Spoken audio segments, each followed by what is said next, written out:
What's it called?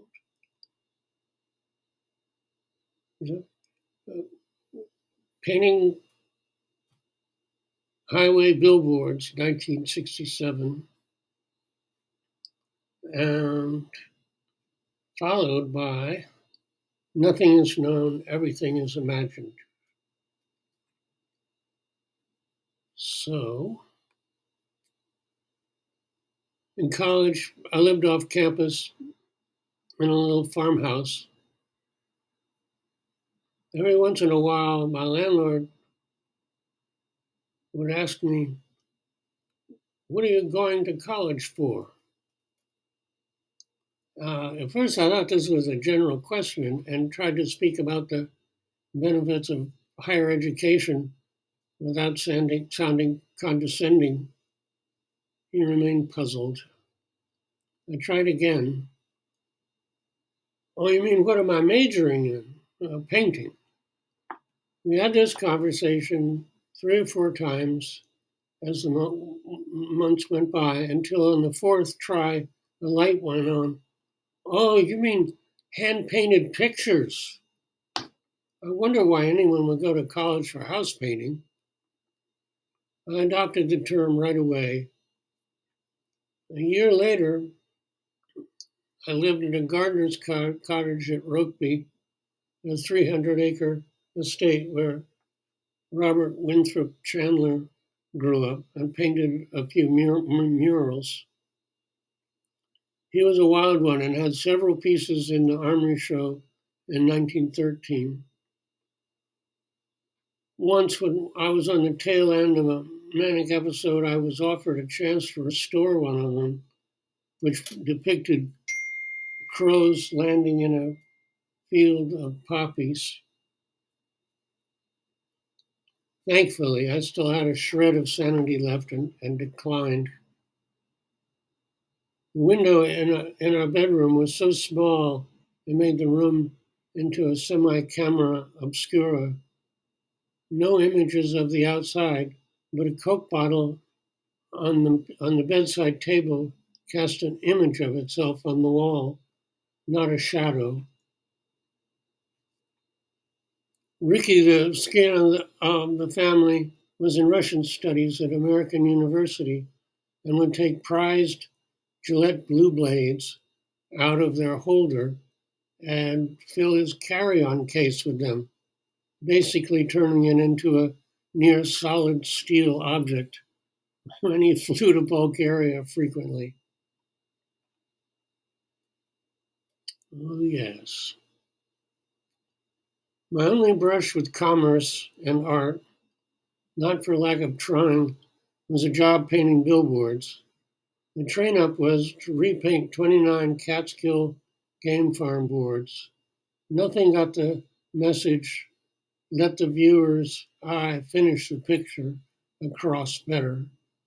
A giraffe that looked fully rendered and shaded from the road, upon inspection up close, revealed that it had one blended area down the middle of the neck, and the rest was hard edge, with a hard edge border around the whole thing.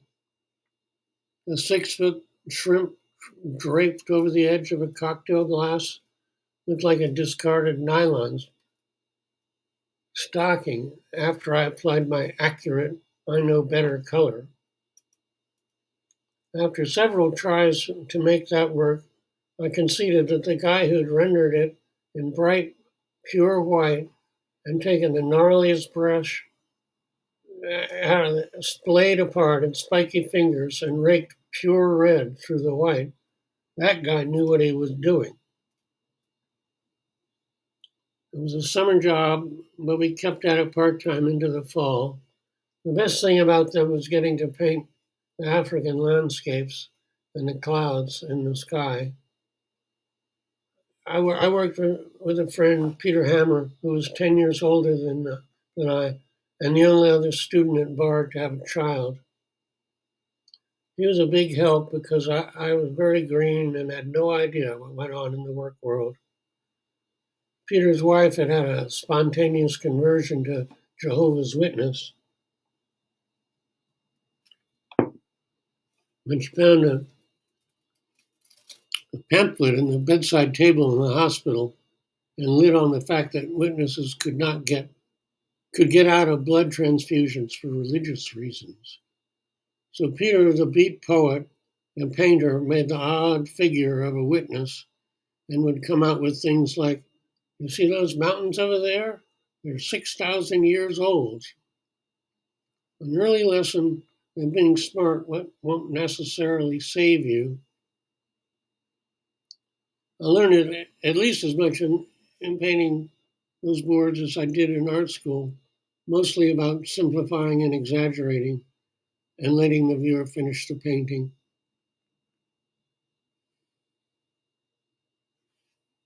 Am I repeating myself?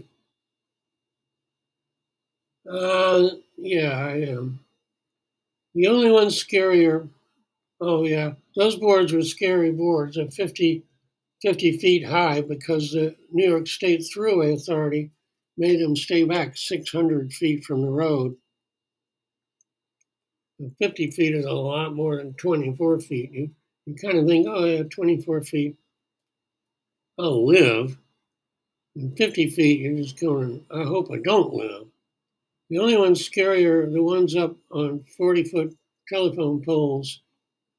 When I painted them out, I was alone and didn't rig a scaffold.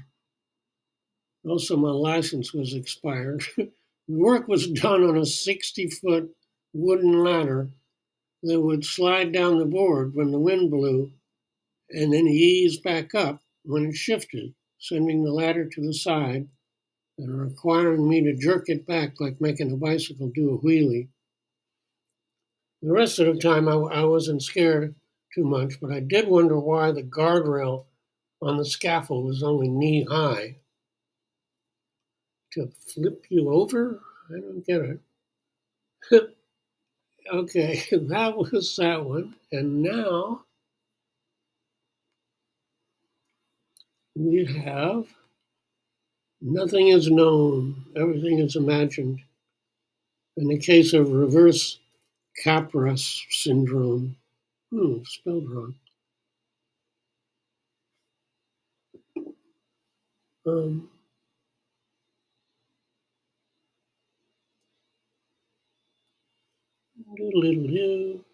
Time out to take a picture. It's highly educational.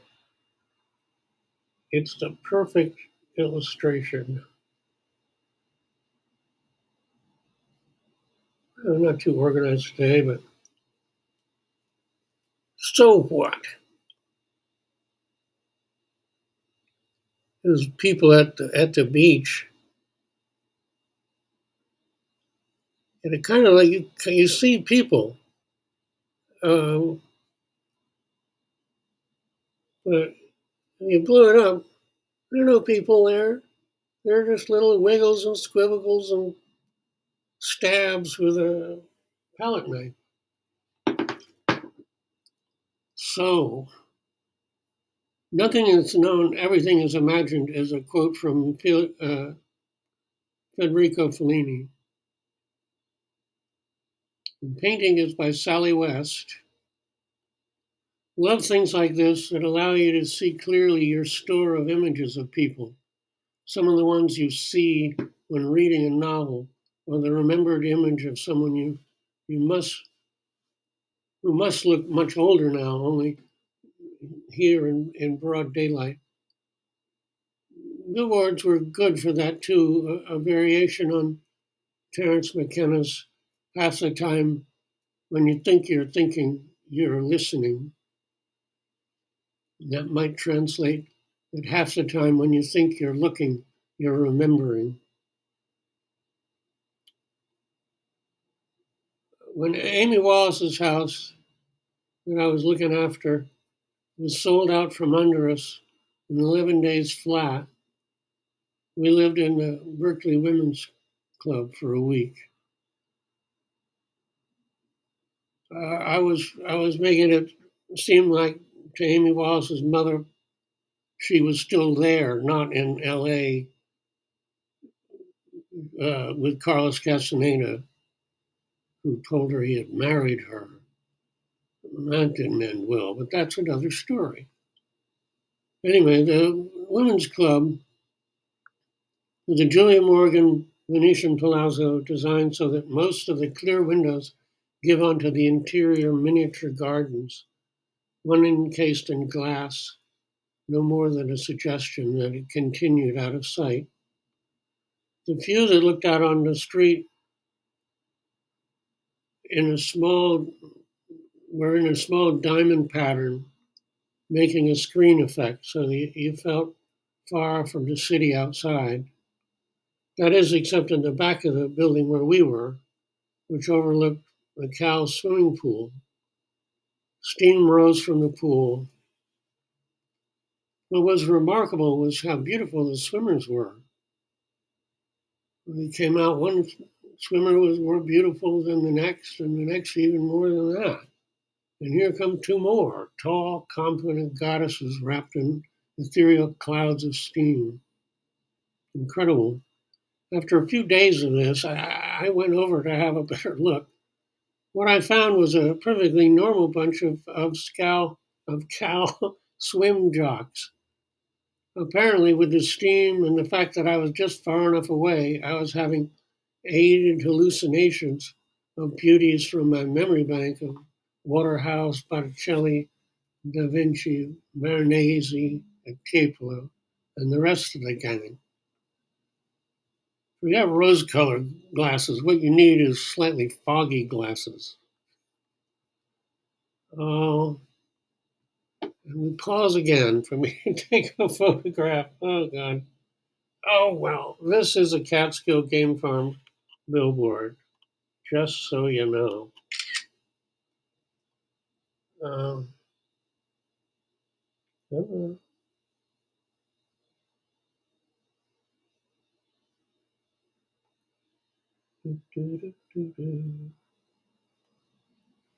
yeah.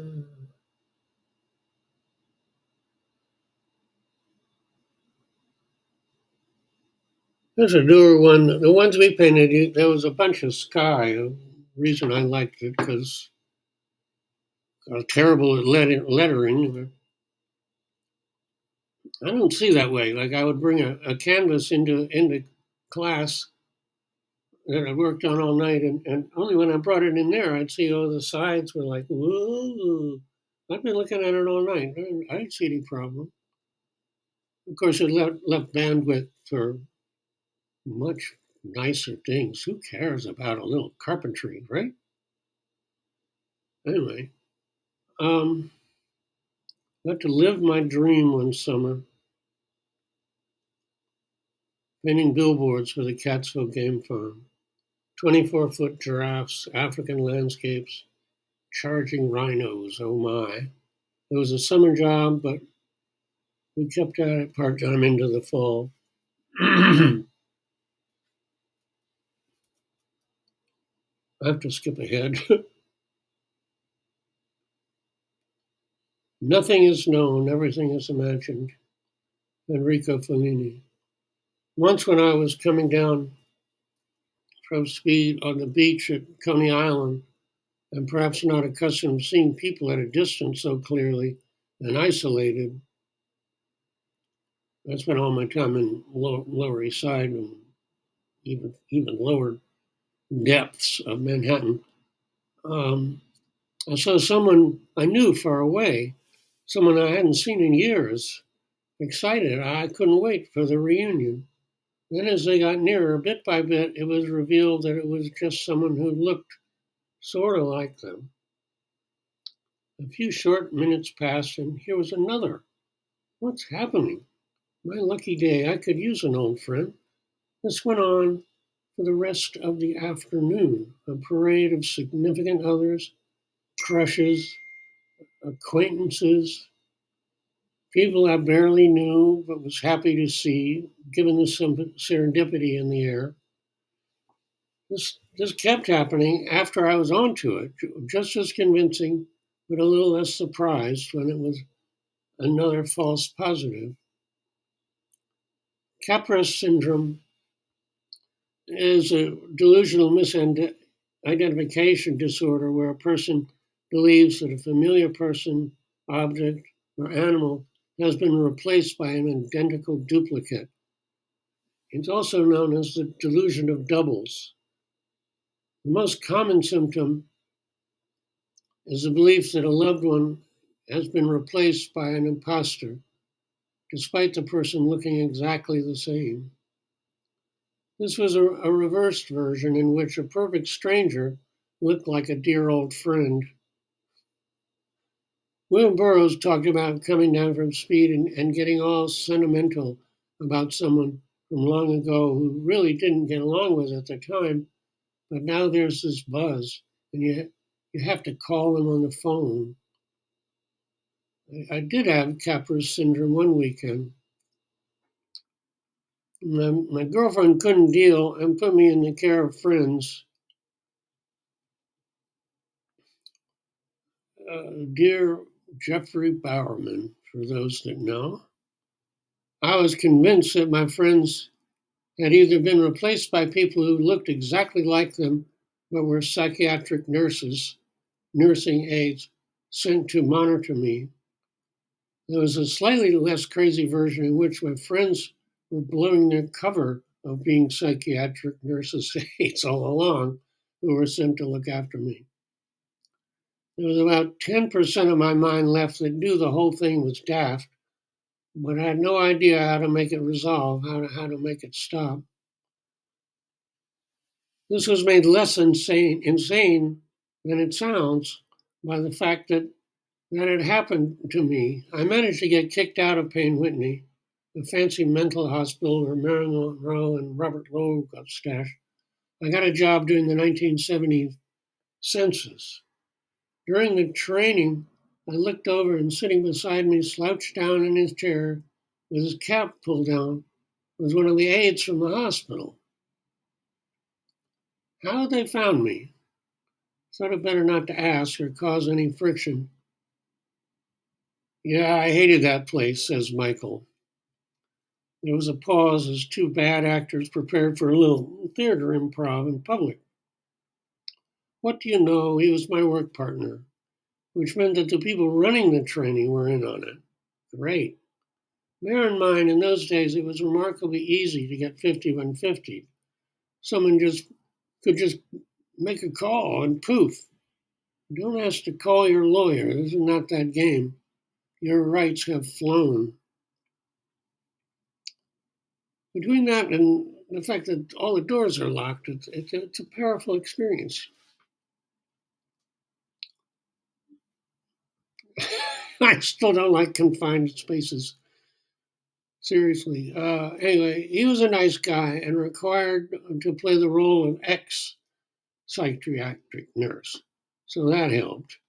We ran around to single occupancy hotels with mostly old people just barely hanging on.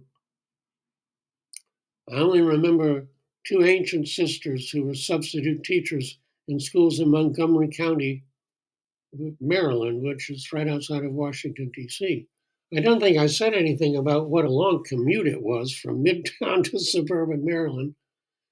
The only other one I remember was an old guy recently out of prison who was cooking whole green beans in a shallow skillet on a hot plate. He was very gentle and cordial. I was very green, sheltered 23-year-old. I had to suppress my dread of ending up like this. It didn't seem all that unlikely. And now we have a CIA story. The closest I came to being made one of the fold was this. As a favor to my father, when I got out of Payne Whitney the time before the business of the census, Mr. Donovan gave me a job. He had been in the OSS, the Office of Strategic Services, as the war neared an end in Europe. OSS head Major General William Wild Bill Donovan, no relation, asked him to lead the spy agency's War Crimes Division. Donovan assigned OSS units to film German concentration camps and was a prosecutor at Nuremberg, Germany. Back at home, now private citizen, he defended Rudolf Abel, a Russian spy we'd caught. This would come in handy when he was able to swap Abel for Gary Powers, who had been shot down in the U-2. A measure of how naive the public was Eisenhower saying when confronted about the incident, he initially lied about, I only know what I read in the papers. I remember my dad laughing about that. That went over, I mean, really. And a friend writes, Eddie Edward. It's funny how art figures into this story. Colonel Rudolph Abel, the master Russian spy who was traded for Powers, was posing as an artist in Brooklyn in a studio building where a friend of my parents also had a studio. The friend noticed that Abel had a mysterious ability to fix the often broken elevator in the building. It was greatly appreciated by his fellow artists until the FBI came along and arrested Abel and began trailing all the artists who they suspected of being accomplices. Oh, yeah. I don't know. I don't know.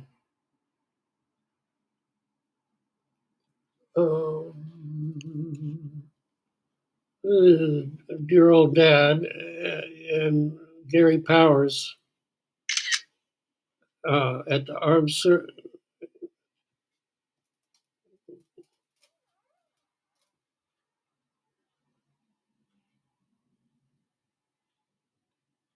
talking to the Armed Services Committee, getting grilled by senators who've been thoroughly briefed.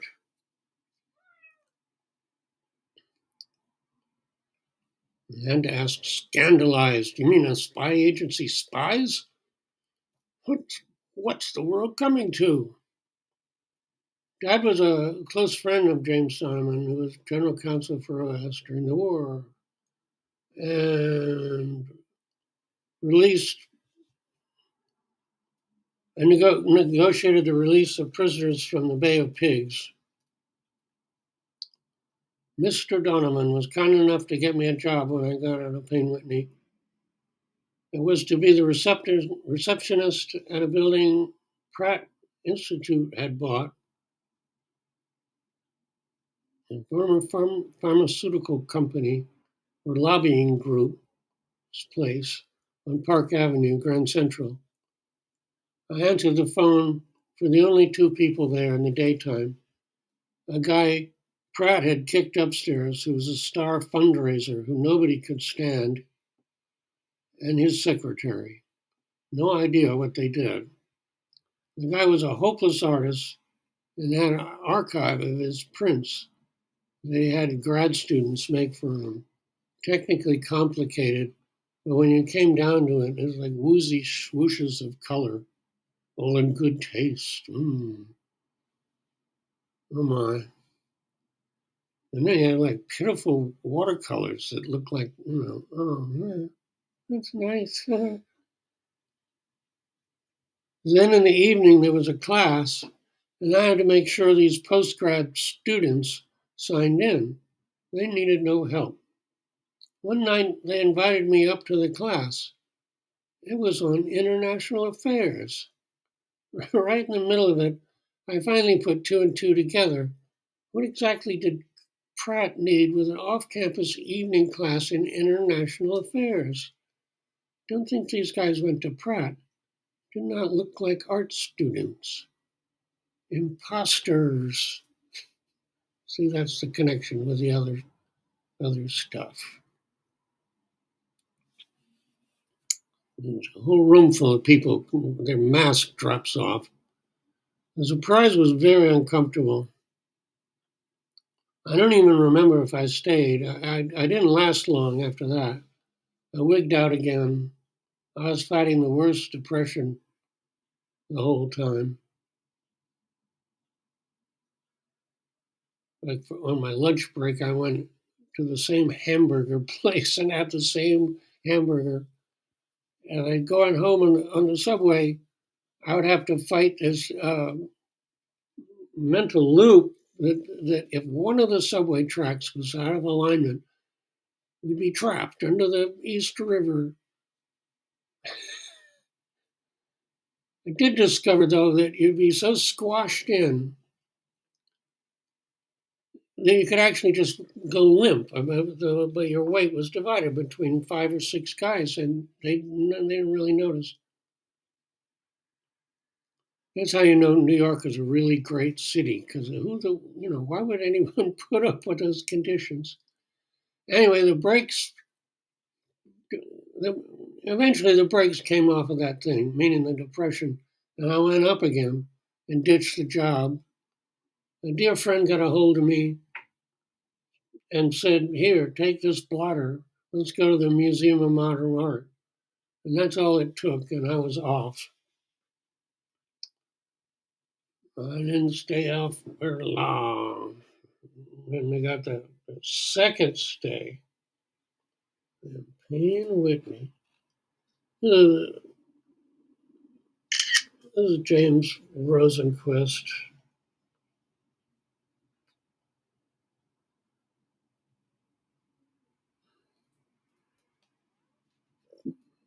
Part of the yen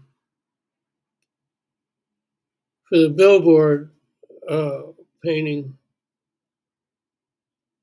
was that abstract expressionism got the boot, and that was something I was no good at. I'm like, so when do you stop? I mean, yeah. Anyway, I won't go there. Um, that's a wonderful painting, and it's freaking long. It goes around the wall. And poor guy had all his stuff in a warehouse, and a lot of it burned. He bought the building around the corner from the Frou Frou house where there was my friend Lonnie Young lived, and down by where they were building the World Trade Center. And he bought this building around the corner for $140,000, 5 stories. My friend Lonnie was just, he wasn't exactly squatting. He and Evan had approached the landlord. The building was abandoned, and said, "What about you let us stay there in exchange for paintings?" And the 2 guys just laughed. And when they finished choking and laughing, they realized that they'd have round the clock security because these trust fund kids weren't going anywhere for work. And they'd be up at the middle of the night so the squatters wouldn't get in there and burn the place down, cause trouble. So they left the electricity on and the gas. Anyway, yeah, they did. Hmm. All right, well, that's it for today.